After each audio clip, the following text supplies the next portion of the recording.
ওম শ্রী সাইরাম।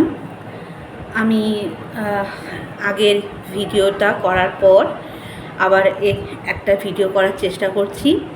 আগেরটাতে আমি অনেক লাইক পেয়েছি, ভিউজ পেয়েছি, কমেন্টস পেয়েছি এবং আমি দেখছি আস্তে আস্তে ভিউজগুলো বাড়ছে। এখনও অবধি কেউ কেউ লাইক করছে, কেউ কেউ কমেন্টস দিচ্ছে। থ্যাংক ইউ বন্ধুরা। যারা শুধু লাইক করেছো তাদেরকেও থ্যাংক ইউ। যারা শুধু লাইক কমেন্টস দুটোই করেছো তাদেরকেও থ্যাংক ইউ। যারা শুধু ভিউজ করছো তাদেরকেও থ্যাংক ইউ। কারণ তোমাদের এইগুলোর জন্য, এই যে ভিউজ করছো, লাইক করছো, কমেন্টস করছো, এগুলো আমার জন্য সত্যিই খুব সাপোর্টিং, খুব কী বলবো, উৎসাহ দিচ্ছে আমাকে এগুলো, যে একটু একটু করে হলেও আমি পারছি করতে জিনিসটা, যেটা আমি করতে চাইছি। তো থ্যাংক ইউ সকলকে, গত ভিডিওটার জন্যও, আজকের ভিডিওটার জন্য, এবং আগামীতে আমি যত ভিডিও করব সেরকম তখনও লাইক, কমেন্টস, ভিউজ সব কিছুর জন্য তোমাদেরকে থ্যাংক ইউ, ধন্যবাদ তোমাদেরকে। তো বন্ধুরা, আজকে আমি আরেকটু অন্য রকমের চেষ্টা করতে চাইছি। মানে আজকে কোনো কিছু, মানে আজকের এই ভিডিওটাতে আমি একটা নিজেই কিছু বক্তব্য রাখতে চাই, কোনো কিছু দেখে পড়ে নয় বা কোনো আবৃত্তি করে নয়, একটা নিজের ইয়েতেই করছি।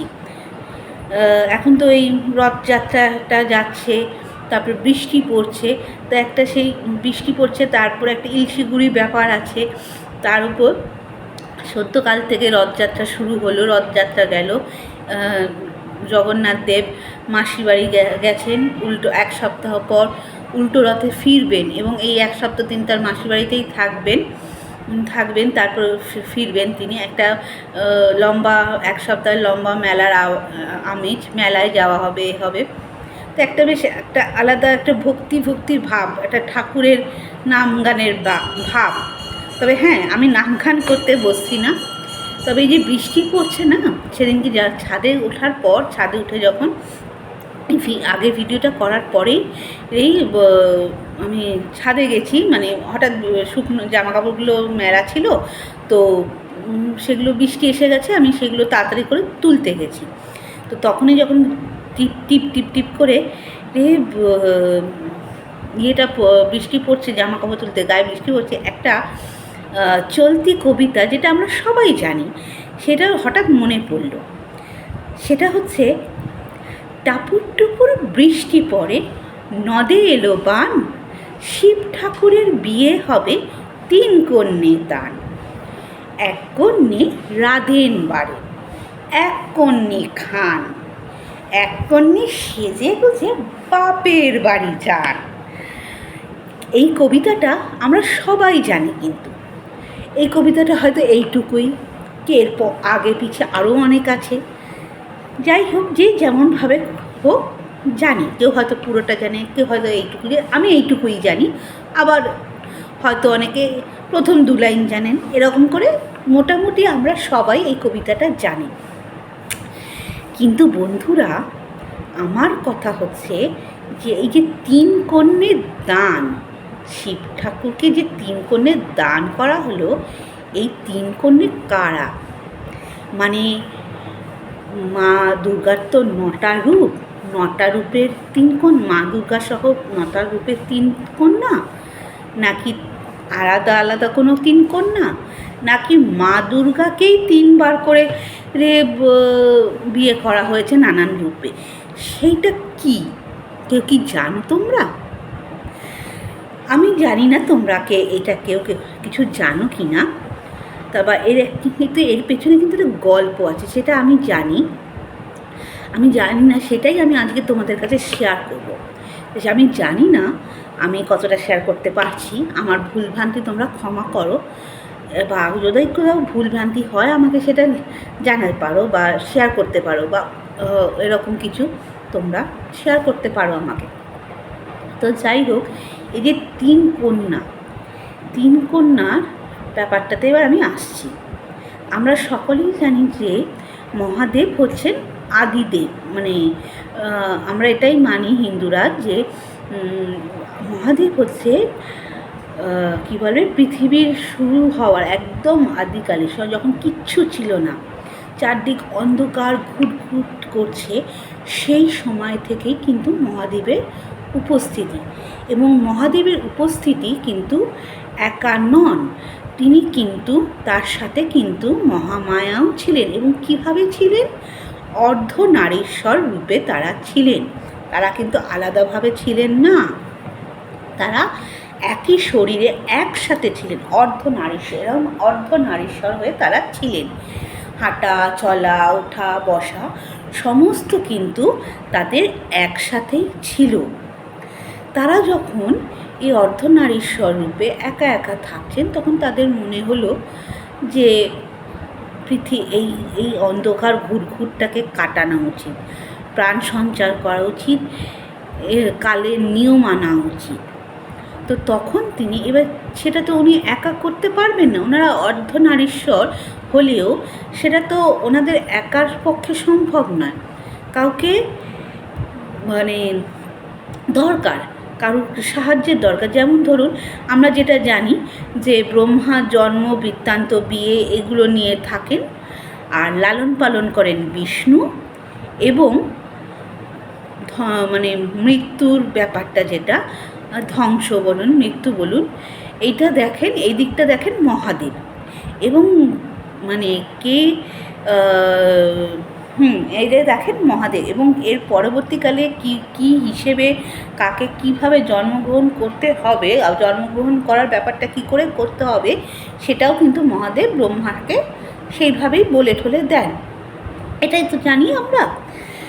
তো সেইটা করার জন্য তো এবার এই জিনিসটাকে করার জন্য তো কাউকে লাগবে। তো তখন তিনি কী করলেন, ব্রহ্মদেব আর বিষ্ণুদেবকে, শ্রীকৃষ্ণ বা নারায়ণ যাই বলি আমরা, তাদেরকে আনলেন। এবং তারপরে তখন এবং তাদের আনলেন, এবং তাদের যখন ভাগ করে দিলেন যে এই কাজগুলো আমরা করব এইভাবে, তখন দেখা গেল যে এই যে কালের নিয়মে আমরা যে জিনিসটা মানে যে জিনিসটা অর্ধনারীশ্বর মহাদেব চাইছেন অর্ধনারীশ্বর রূপে, সেইটা কিন্তু হবে না। মানে এই যে তাদেরকে মহাদেবকে এই জিনিসটা করতে চাইছেন, যে পৃথিবী তৈরি করতে চাইছেন, সূর্য গ্রহ নক্ষত্র কালের সময়, মানুষ পশু পাখি কীট পতঙ্গ, এই যে একটু একটু করে সব তৈরি করতে চাইছেন। এই জিনিসগুলো কিন্তু যতক্ষণ ওনারা অর্ধনারীশ্বর হিসেবে আছেন ততক্ষণ কিন্তু এটা হবে না, ওনাদেরকে আলাদা হতে হবে, মানে একজন পুরুষ আর একজন নারী হতে হবে। এইটা যখন মানে সামনে এলো, তখন তো স্বাভাবিক, ওনারা অর্ধনারীশ্বর হিসেবে আছেন, কেন ছাড়বেন ওনারা একে অপরকে, আলাদা ওনারা হবেন না। আর মহাদেব তো মহাদেব, তাণ্ডব নৃত্য তাকে কে মানাবে? তখন যাই হোক, যে একটা আকাঙ্ক্ষা যখন, একটা ব্রত যখন ওনারা নিয়েছেন, তখন তো তাকে পূরণ করতে হবে। সেই হিসেবে ওই অর্ধনারীশ্বর অবস্থা থেকে তাকে কিন্তু আলাদা হতে হয়েছিল মহাদেবকে। এই প্রথম মানে এই পৃথিবী তৈরি হওয়ার এই এই কী বলবো, সার্থক ত্যাগটা তাদেরকে কিন্তু করতে হয়েছিল। অর্ধনারীশ্বর থেকে কিন্তু তারা পুরুষ এবং নারীতে বিভাজিত হন। এইটা হওয়াতে কি হলো, এটা হওয়াতে কি হলো, এবার ওনার কষ্ট হচ্ছে, ওনার থাকতে, তিনি তার নারীকে ছেড়ে আছেন। এবার তখন উনি ধ্যানে গেলেন, মহাধ্যানে গেলেন, উনি যেমন ধ্যানে লীন হন গেলেন। এরকম সময় সতীর আগমন, এরকম সময় বাকি জিনিসগুলো যেমন ব্রহ্মা বিষ্ণু নিজেদের কাজগুলো করতে করতে শুরু করলেন। সেখানে প্রজাপতি ব্রহ্মা সেখানে দক্ষ রাজা সহ আরও অনেক দেবতা, মানে মানুষজন, পশু পাখি কীট পতঙ্গের যেমন তৈরি হলো, অনেক দেবতাদের তৈরি হলো, সমস্ত কিছু সেটা হচ্ছে। এবার আর এদিকে তো মহাদেব মহামায়াকে ছেড়ে তার অর্ধনারীশ্বত্ব ছেড়ে অর্ধনারীশ্বরের টাকে ত্যাগ করে উনি তো ধ্যানে মগ্ন হয়ে আছেন। কিন্তু এটা হলে তো চলবে না। তো সেই সময় দক্ষ রাজার ঘরে মহামায়া সতীরূপে আসেন এবং আস্তে আস্তে মা সতী শিবের আরাধনা করেন এবং তাকে, এইটা হচ্ছে প্রথম 3 কন্যের প্রথম কন্যে হলেন মা সতী। মানে অ্যাকচুয়ালি হচ্ছে মা দুর্গার সাথেই, মা মহামায়ার সাথেই শিবের 3 বার বিয়ে হয়েছিল এবং মহামায়ার 3টে রূপ, 3 বার তিনি এসছেন সেই হিসেবে এটা হয়েছে। তো এই প্রথম কন্যা হচ্ছেন সতী। সতীর সাথে যখন মা সতীর সাথে তো এলেন দক্ষ রাজার ইয়েতে, এবং তিনি তার ধ্যান দিয়ে, তার পুজো আর্চা দিয়ে, তার ভক্তি দিয়ে মহাদেবকে তুষ্ট করলেন এবং তাকে তার বিয়ের ইচ্ছেও রাখেন। কিন্তু এদিকে দক্ষ তো মহাদেবকে সহ্যই করতে পারেন না। তিনি তো যেহেতু তিনি ব্রহ্মাপুত্র, তাই নিজের পিতা এবং তিনি বিষ্ণু ভক্ত ছিলেন, তাই বিষ্ণুকে ছাড়া উনি কিচ্ছু মানেন না। উনি শুধু এটাই মানেন যে বিষ্ণু ছাড়া কিচ্ছু নয়। মহাদেবকে তো উনি ত্রিদেবের দেবতা ভাবতেনই না। তো কোনোভাবেই তো উনি শিবের সাথে দেবেন না বিয়ে। তো এক প্রকার দক্ষ রাজার অমতেই সতীর সাথে বিয়ে হলো।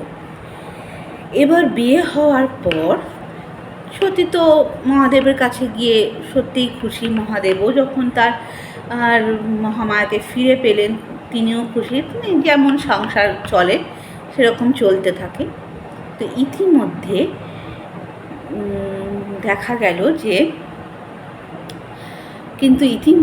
কি হলো, মা সতী যেহেতু যাই হয় বাবার অমতে বিয়ে করে এসছে, সেটা তো একটা খেদ যে বারবার বাবাকে সাথে যোগাযোগ করা বা বাবাকে মানানো, এই জিনিসটা তো থাকেই। তো মা সতী সেইটা চেষ্টা করছেন, সেটা তো মনের মধ্যে একটা ছিল, সেইটা নিয়েই সে সংসার করতে থাকেন। এবং ইতিমধ্যে উনি একটা দেখলেন, যখন কৈলাসে এসছেন মহাদেবের সাথে, একটা গুহা ছিল। সেই গুহা থেকে নানান রকমের আওয়াজ আসতো। ওই যে আমি তখন বললাম না যে মৃত্যুর ব্যাপারটা মহাদেব সম্পূর্ণ সামলান। তো মৃত্যুর পরে যে যারা ধরুন সেরকম কাজ করেছে, যারা বলে না যে পুণ্য করলে স্বর্গ লাভ, আবার নরক, যদি আমি পাপ করি তাহলে সে নরক যন্ত্রণা, এবার মানে অতৃপ্ত আত্মা যেটা বলি সেই ব্যাপারটা থাকে। তো ওই গুহাটায় সেই অতৃপ্ত আত্মার একটা ব্যাপার ছিল। তারা তো মুক্তি পাচ্ছে না, তারা সেই আত্মারা সেই গুহাটায় থাকতো। এবং মহাদেব সেখানেই অনেক সময় ধ্যান করতেন, তাদেরকে মুক্ত করানোর চেষ্টা করতেন, বা কী করা যায় সেটা নিয়ে ওনার ভাবনা চিন্তা করতেন। তো সেইটা যেহেতু মহামায়া মা সতী করছেন, মহাদেবের স্ত্রী হচ্ছেন, সেটা তো উনি এবার ফিল করতে শুরু করছেন। সে তো মনুষ্যরূপে এলেও সে তো মনুষ্যরূপে এসে, সে কিন্তু অ্যাকচুয়ালি মহামায়া, তিনি তো মনুষ্যরূপে এসেছেন। তাকে তো তার সেই পঞ্চতত্ত্বটাকে শরীরে জাগাতে হবে। তিনি সেটাকে ফিল করতে পারছেন, ওই অতৃপ্ত আত্মাতে তিনি যেতে পারছেন না। এদিকে আর মহাদেব চেষ্টা করছেন যে মা সতীকে ধ্যানে বসিয়ে তার ওই পঞ্চতন্ত্রটা পঞ্চতন্ত্রটাকে জাগানো, যাতে তার মধ্যে সেই মহামায়ার যে অস্তিত্বটা সেটা জাগ্রত হয়, এবং তারপরেই গিয়ে উনি যাতে এই অতৃপ্ত আত্মাদের কোনো সমস্যা তাকে উনি নিজের মতো করে করতে পারেন, মানে সমস্যাটাকে সমাধান করতে পারেন। কিন্তু এদিকে তো মা সতীর তো মনটা তো বিক্ষিপ্ত হয়ে আছে। এরই মধ্যে এই এত কিছু যখন হচ্ছে, তারই মধ্যে দক্ষ রাজা একদিন একটা মহাযজ্ঞের আয়োজন করলেন। এই মহাযজ্ঞটা আয়োজন করতে উনি সমস্ত দেবতাকে, যেখানে যত দেবতা আছে, মানে আমরা যে বলি 33 কোটি দেবতা, সেই 33 কোটি দেবতাকে কিন্তু উনি আহ্বান করেছেন। আমরা ত্রিদেব ছাড়াও তো 33 কোটি দেবতাকে বলি, তাদেরকে কিন্তু উনি আহ্বান করেছেন। কিন্তু কথা হচ্ছে, উনি কিন্তু ত্রিদেব মানে ব্রহ্মা বিষ্ণু মহেশ্বরকে নিয়ে ত্রিদেব, সেই ত্রিদেবকে কিন্তু করেন। উনি শুধু ব্রহ্মাদেব বিষ্ণুদেব এই দুজনকেই আমন্ত্রণ জানিয়েছেন, মহাদেবকে কিন্তু আমন্ত্রণ জানাননি। উনি এতটাই দাম্ভিক ছিলেন, যে ওনার ওই দাম্ভিকতাতে, ওই অহংকারে উনি ভুলেই গিয়েছিলেন যে ত্রিদেবের উপস্থিতি ছাড়া কখনো কোনো দিন কোনো যজ্ঞ সম্পূর্ণ হতে পারে না। যার জন্য ওনার ওটাও তো সম্পূর্ণ হলো না, যজ্ঞটাও তো সম্পূর্ণ হলো না। তো যাই হোক, উনি করেননি। এবার যখন মা সতীর কাছে এই খবরটা গেল যে বাবা এরকম যজ্ঞের করছে, তো উনি এবার মহাদেবকে বললেন যে আমি যাব বাবার ওখানে। তখন মহাদেব বললেন যে না, তুমি যেও না, কারণ তুমি তো এখন বিয়ে হয়ে গেছে, তুমি তো এখন আমার কাছে চলে এসছো, তোমাকে যখন নেমন্তন্ন না করলে তুমি কি করে যাবে? আর উনিও তো আমাকে নেমন্তন্ন করেননি, তাহলে আমি কি করে যাই? উনি আমাকে আহ্বান না করলে আমি যাব কি করে? তুমিও যেও না, এটা কিন্তু তোমার। আর উনি ওখানে তুমি যদি বিনা নেমন্তন্ন যাও, তুমি কিন্তু অপমানিত হবে, তোমাকে কিন্তু অপমান করা হবে, তুমি যেও না। তখন মা সতী বলেন যে না, আমি যাব, বাবার কাছে যাব, বাবার ঘরে যাব, এতে অপমানের কী আছে? না হয় সে আমাকে দুটো কথা শোনালো, সে তো আমার পিতা, সে তো আমার বাবা, না হয় সে আমাকে দুটো কথা বলবে, কি আছে? আমি যাব। কিন্তু কোনোভাবেই তিনি মানছে না। এমনকি যে তুমি বসো, ধ্যান করো, তুমি কিন্তু ওই যে আমি বাবার কাছে যাব, মনটা বিক্ষিপ্ত হয়ে আছে, বারবার 3 বা 4 বার ওই যজ্ঞে, যখন ওই অতৃপ্ত আত্মার বসে, তার একটা আছে, কবার করতে হয়, মানে একবার ভাঙলে, দুবার ভাঙলে, 3 বার অবধি ঠিক আছে, তারপরে মানে তার বেশি করতে নেই। উনি সেটা সতর্ক করে দিয়েছেন যে তুমি এটা করো না, এটা হবে। তো তখন মা সতী, তো যাই হোক, ওনার বিক্ষিপ্ত, উনি কিছুতেই বসে মনটাকে করতে পারলো না, তো উনি গেলেন। এবং দক্ষ রাজার কাছে গেলেন, গিয়ে এবার তো সেখানে আমরা জানি কি হলো, যে উনি ওনাকে দেখেই, মা সতীকে দেখেই তো দক্ষ রাজার রাগে ফেটে পড়লো, এবং উনি মানে খুব বাজেভাবে, তো আমরা তো জানি খুব বাজেভাবেই মহাদেবকে অপমান করলেন, নানান রকমভাবে খারাপ কথা বললেন। উনি তখন শুনতে না পেরে কী করলেন, নিজের দেহত্যাগ করলেন, অগ্নিকুণ্ডে নিজের দেহত্যাগ করলেন। এবং তারপরে তো দেহত্যাগ করলেন মানে মা সতীর প্রথম যে জন্ম, সেটা নষ্ট হলো, তিনি দেহত্যাগ করলেন। এবং এটার জন্য কি হলো, মহাদেব আবার সেই তার তাণ্ডব নৃত্য শুরু করলেন, এবং তার তাণ্ডব নৃত্য শুরু করলেন, এবং ওই পোড়া শরীর নিয়ে,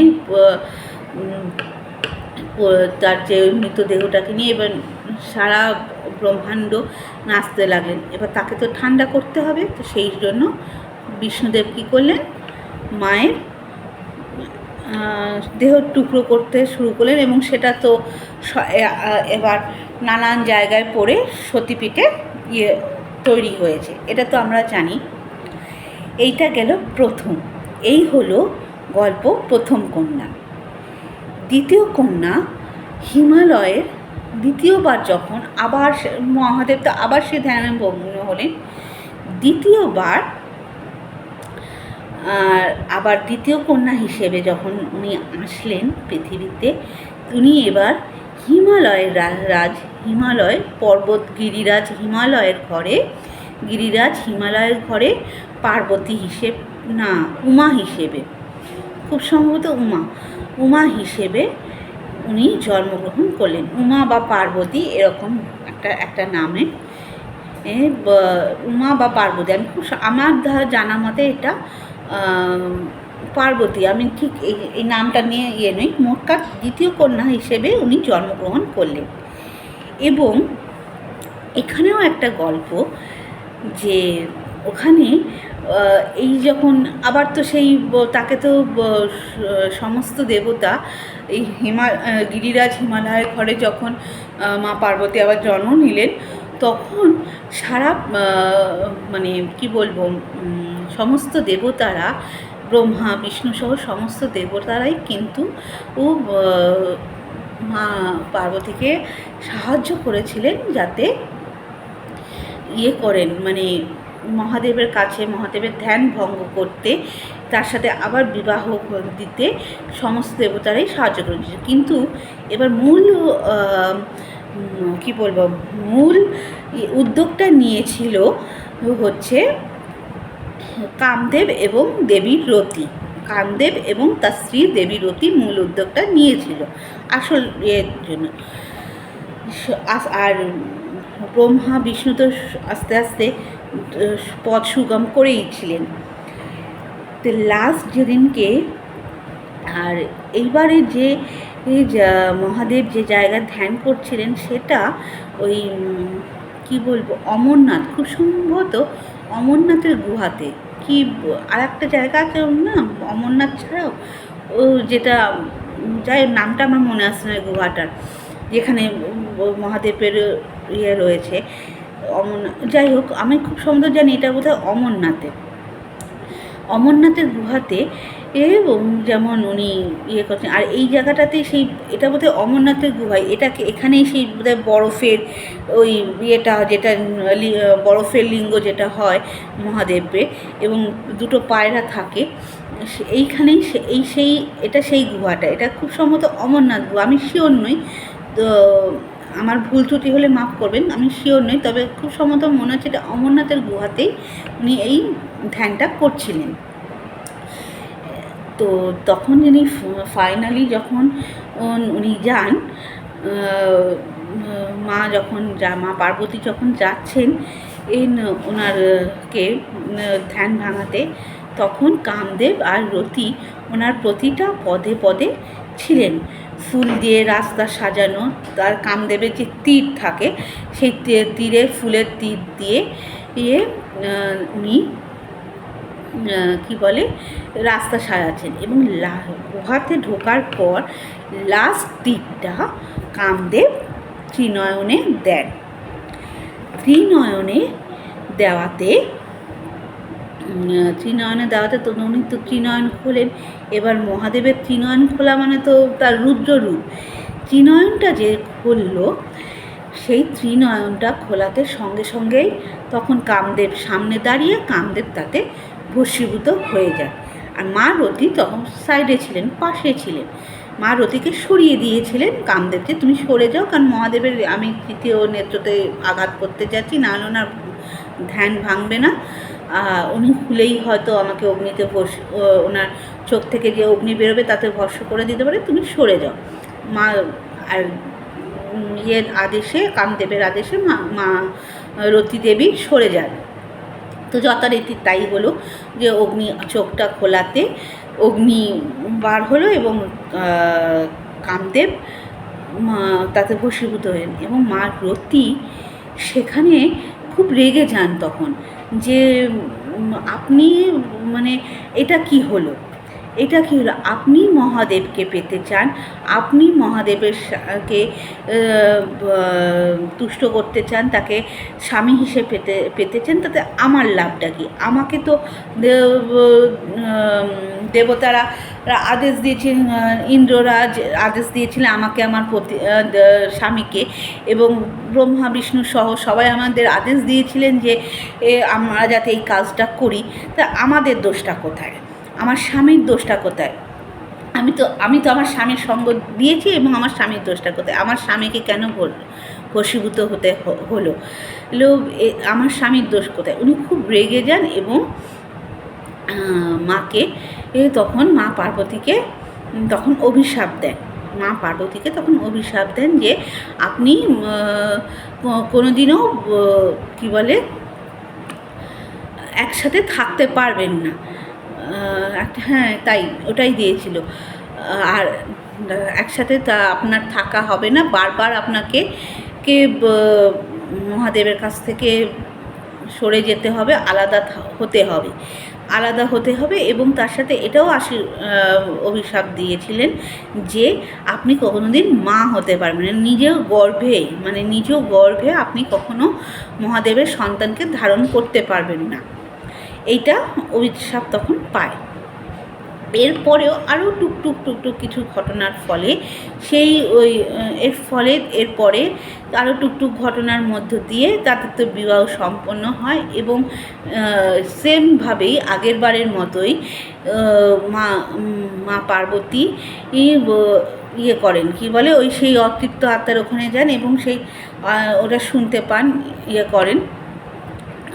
পান, কিন্তু সেই সেম প্রবলেম, সেই মনটা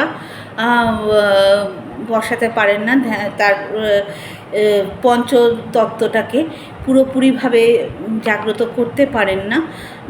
সেই 2-3টে স্টেপ পর স্কিপ হয়ে যাচ্ছে। তো তার তখন মহাদেব খুব হন, রাগ করেন যে এটা কেন করছে, এরকম করো না, এটা করলে কিন্তু আবার তোমাকে নতুন করে জন্ম লাভ করতে হবে, নতুন করে সমস্ত কিছু করতে হবে। কিন্তু মানে যা বলে না, বিধাতা পুরুষ লেখা, এবার কেউই তার বিধাতা পুরুষ যা লেখেন সেটাই হয়, কেউই তার ঊর্ধ্বে নন, ভগবানও নন। তাই হলো। তো এইবারও ফেল হলো, মানে এইবারও সেই বিয়েটা হলো না। তো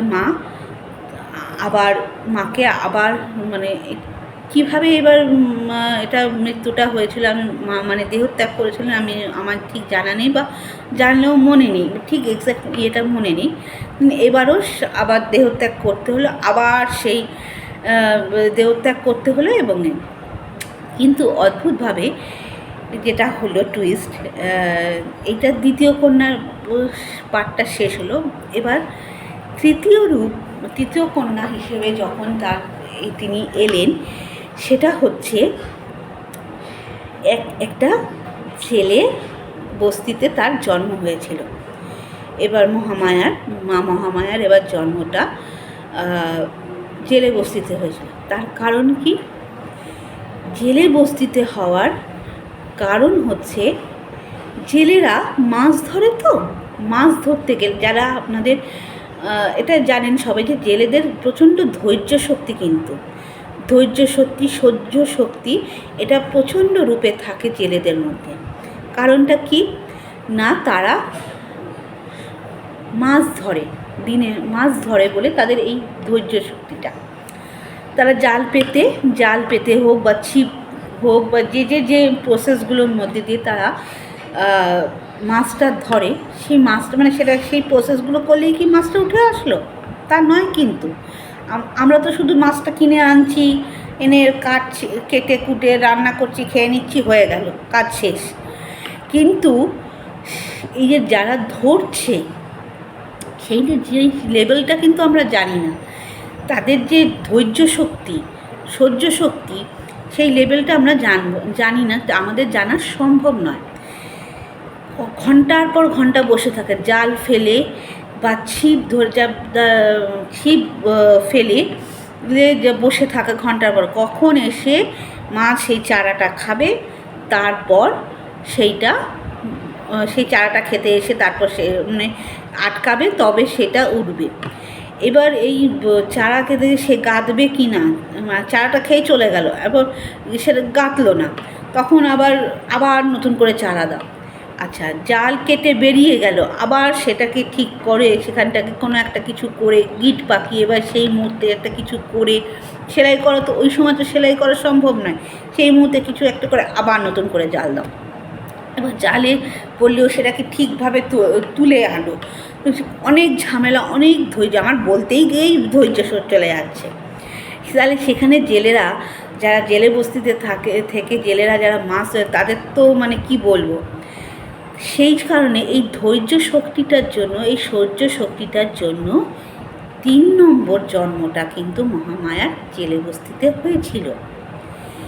এবং সব থেকে টুইস্ট যেটা, গত দুটো জন্মের যে মহাদেব, একটাতে তো তার প্রথম মা সতীর সময় তো মানে ধ্যানে যাওয়ার আগে তো তাণ্ডব করে গেছেন, তার সেই পোড়া দেহটা কাঁধে নিয়ে সারা ব্রহ্মাণ্ড তো নেচে বেরিয়েছেন, তাণ্ডব নৃত্য করেছেন, তাকে তো থামানোর কোনো মানে যাচ্ছেই না, মানে কীভাবে থামানো হবে সেটাই মানে বিষ্ণুদেবেরও মানে কালঘাম ছুটে গেছে তাকে থামাতে গিয়ে। তারপরে তো সেই ধ্যানে মগ্ন হওয়া তো রয়েছে পরপর দুটো জন্মে, এরা তো মানে ফাও আর কি। কিন্তু এই তৃতীয় জন্মটায় টুইস্ট হলো, উনি কিন্তু যাননি, উনি কিন্তু হ্যাঁ একটু ধ্যান যেটা দরকার, না হলে পৃথিবীকে উনি সামলাবেন কী করে, বা আমরা যারা ভক্তরা আছি তাদের মনোবাঞ্ছাগুলো জানাচ্ছি, সেগুলো সেইটুকুর জন্য যেটুকু ধ্যান দরকার ওনার, সেইটুকু ছাড়া ওনার যে মানে ধ্যানে বিলীন হওয়ার যে ব্যাপারটা, সেটাতে উনি কিন্তু যাননি। উনি প্রথম থেকেই মা সতীর এই যে 3 কন্যা যে ইয়েটাতে যে জন্মটা হলো, সেইখানে কিন্তু উনি প্রথম থেকে নজর রাখেন, প্রথম থেকেই উনি কিন্তু নজরটা রেখেছেন এবং নিজে একটু করে তাকে কিন্তু তৈরি করেছেন এবং সে যখন এই তৃতীয় কন্যাতে একটা কি নাম হয়েছিল আমার ঠিক মনে নেই, কী নামে উনি মহামায়া কী নামে জন্ম নিয়েছিল আমার ঠিক মনে নেই, এবং উনি সর্দার মানে জেলে সর্দারদের ঘরে জন্মেছিলেন, ওখানেই মানুষ হয়েছেন। তো জেলে সর্দারদের ওখানেই মানুষ হয়েছেন এবং জেলে সর্দারের সাথে জেলে সর্দার তাকে নিজে হাতে জাল ফেলা, কী করে কি মাছ ধরতে হয় মহামায়াকে শিখিয়েছিলেন। রোজ নিজের হাতে যেতেন, আর মহামায়াও ঠিক চুক্তি করে বাবার সাথে যেত এবং সেগুলো শিখত এবং ধৈর্য যার ফলে সেই ধৈর্যটা সহ্য শক্তিটা তার আস্তে আস্তে তৈরি হতে শুরু করেছিল। আর এটা যে ঠিক কতটাভাবে ঠিকঠাকভাবে হচ্ছে, এটাকে ফাইনালাইজ করার জন্য মহাদেব কিন্তু প্রতিটা মুহূর্ত তার ওপর নন্দীর সাহায্যে তার ওপর নজর রেখেছিলেন এবং সেটাকে তিনি তৈরি করেছিলেন। এবং তারপরে আবার এই 3 নম্বর কন্যার যে জন্ম, সেটার সাথে ফাইনালি মহামায়ার সাথে মহাদেবের বিবাহ হয়। এবং তারপরে যখন সেই ওই গুহাতে যান, সেই অতৃপ্ত আত্মার ওখানে যান এবং সেখানে গিয়ে যে প্রসেসগুলো ছিল বা আছে বা থাকে, সেইগুলো ওনারা হাজব্যান্ড ওয়াইফ কিন্তু সেটাকে কমপ্লিট করেন। হ্যাঁ, মহামায়া সেটা নিজের মহাদেবের সাথে বসে সেটাকে কমপ্লিট করেন এবং সেইখানকার যে অতৃপ্ত আত্মা, মানে অতৃপ্ত আত্মারা সেই মহামায়ার হাতে অবশেষে মুক্তি পান। কারণ এই যে এরা মহামায়া ছাড়া তো কোনো কিছু সম্ভব নয়। মহাদেব মানেই হচ্ছে মহামায়ার সর্বস্বই মহাদেব। তাদের ততদিন না, এই যে পুরো 3 কন্যার সার্কেলটা যতক্ষণ না কমপ্লিট হচ্ছিল ততক্ষণ কিন্তু মহাদেব কোনো কিছুই করতে পারছিলেন না। কি জাগতিকভাবে জাগতিক কল্যাণ হোক, কি ওই অতৃপ্ত আত্মার মুক্তি হোক। তো এই হলো আমার গল্প। আমি জানি না কতটুকু কীভাবে বলতে পারলাম কি পারলাম না। তো আপনারা যদি শোনেন, যদি ভালো লাগে তো আগের বারের মতো আবার লাইক করবেন, ভিউজ করবেন, কমেন্ট দেবেন, কেমন লাগলো আপনারা জানাবেন। তো নমস্কার বন্ধুরা, টাটা।